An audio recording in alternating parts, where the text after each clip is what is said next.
Olá, está no ar o Boletim Legislativo com as principais notícias desta quarta-feira. Fique agora com um resumo dos destaques que marcaram a sessão realizada na noite de ontem. Além dos assuntos abordados pelos vereadores durante o pinga-fogo, a sessão contou ainda com a apreciação de uma série de documentos em plenário. Confira! Os vereadores aprovaram 51 documentos durante a 74ª sessão do ano. Desse total, foram 44 requerimentos, 5 moções e 2 atas.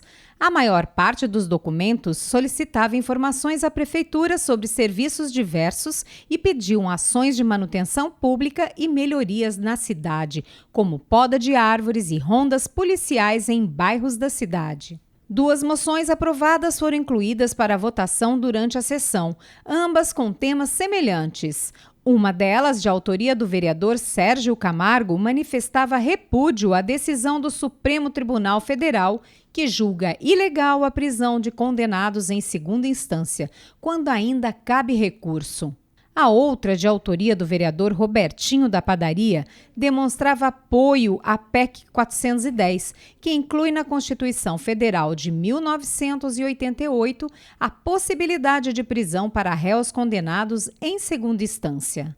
Já durante o pinga-fogo, 5 vereadores usaram a tribuna para tratar de assuntos de interesse público e temas como coleta de lixo, meio ambiente, obras e esporte.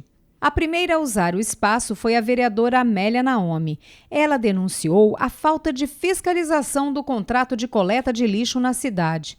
De acordo com a parlamentar, houve redução no número de caminhões de lixo e de coletores que saem da garagem da empresa Sustentare no bairro Chácaras Reunidas.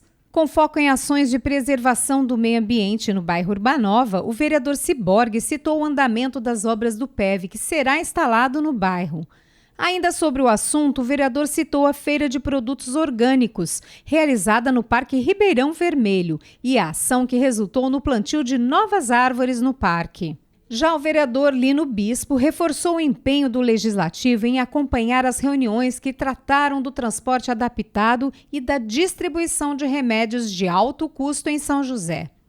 O vereador Zé Luiz também utilizou a tribuna. Ele parabenizou a eleição da nova diretoria do São José Esporte Clube para o triênio 2020-2022 e ainda destacou a importância do recadastramento biométrico, que é obrigatório nas próximas eleições. O último a falar durante o período do pinga-fogo foi o vereador Sérgio Camargo. Ele agradeceu a moção de sua autoria aprovada em plenário, contrária à decisão do STF em julgar ilegal a prisão após condenação em segunda instância. A sessão na íntegra você confere no nosso canal do YouTube. E você, está procurando emprego aqui em São José? Se a resposta for sim, é bom ficar de olho nas vagas de trabalho disponíveis no PAT. É hora da nossa agenda de serviços.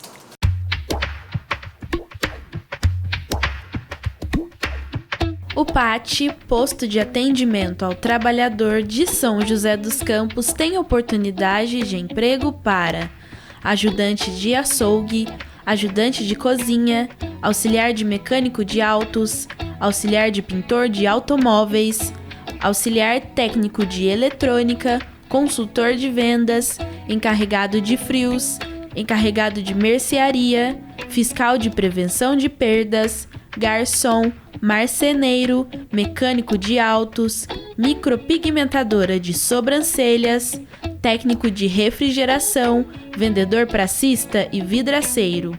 Há ainda vagas para pessoa com deficiência no cargo de vigilante. Para se candidatar, basta comparecer ao PAT levando o RG, CPF, carteira de trabalho e o cartão cidadão. O PAT fica na Praça Afonso Pena, número 175, no centro.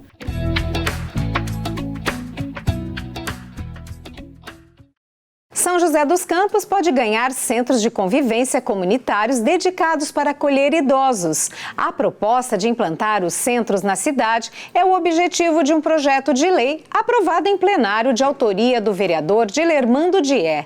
A ideia é auxiliar na promoção social dos idosos, em especial aqueles em estado de vulnerabilidade, oferecendo uma série de atividades recreativas e outros cuidados. Os detalhes na reportagem. São José dos Campos ganhou mais um reforço na política de auxílio e proteção aos idosos. A Câmara aprovou um projeto de lei de autoria do vereador Dilermando Dias de Alvarenga, que autoriza a Prefeitura a implantar na cidade centros comunitários de convivência e respeito aos idosos, que serão conhecidos como SECORE. Estes centros seriam estabelecidos por meio de termos de colaboração com organizações da sociedade civil sem fins lucrativos.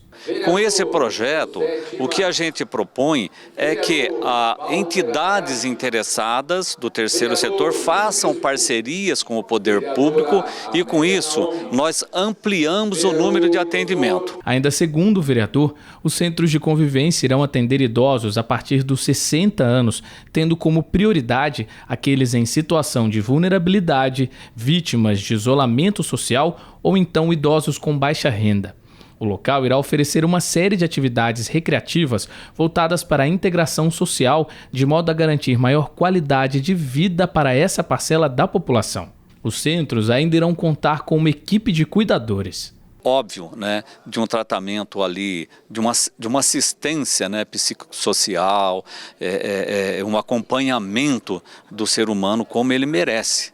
Até ando chamando de creche para idoso. Não tem problema, que seja, desde que esse idoso, esse ser humano, seja tratado com dignidade, com respeito, dentro de uma casa que tenha pessoas, entendeu? Que seja acompanhado pelo social da prefeitura, Secretaria Social da Prefeitura, não é? Dentro de um planejamento, para que essas pessoas mereçam todo o respeito necessário. O projeto também prevê que os centros deverão oferecer refeições para os idosos, levando em consideração um cardápio com dietas específicas para diabetes, hipertensão, obesidade, entre outros. Todas as atividades serão supervisionadas e fiscalizadas pela Secretaria de Apoio ao Cidadão. E que esse gerenciamento ele é uma coisa automática, né? Porque na medida, inclusive, que o poder público deve entrar com uma participação de recurso, né? Então é lógico que tem que acompanhar. Segundo a justificativa do projeto, em São José, a população de idosos deve dobrar e superar o número de adolescentes até 2030. Em 14 anos, a quantidade de pessoas com mais de 60 anos na nossa cidade deve passar de 9,8% para 20%. Já o número de adolescentes deve cair de 21,8% para 17%.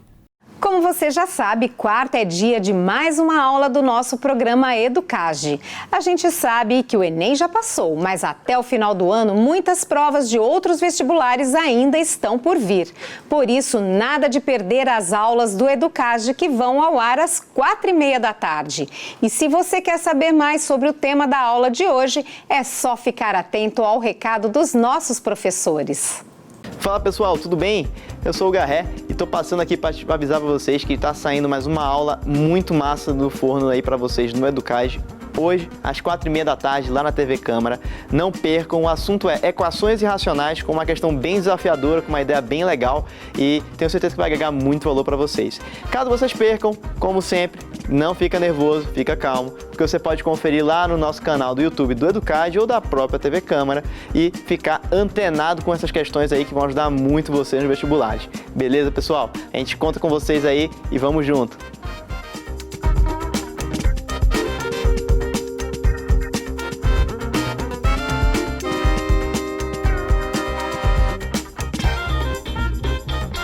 E agora a gente fica com a previsão do tempo para a tarde de hoje e também amanhã, quinta-feira.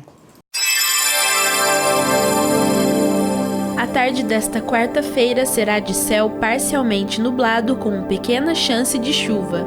A máxima alcança os 28 graus e a mínima 17. Já na quinta, o dia será nublado e chuvoso, sem grandes mudanças na temperatura, que fica entre 17 e 28 graus. Esse foi o nosso Boletim de Notícias. Muito obrigada pela companhia e até amanhã.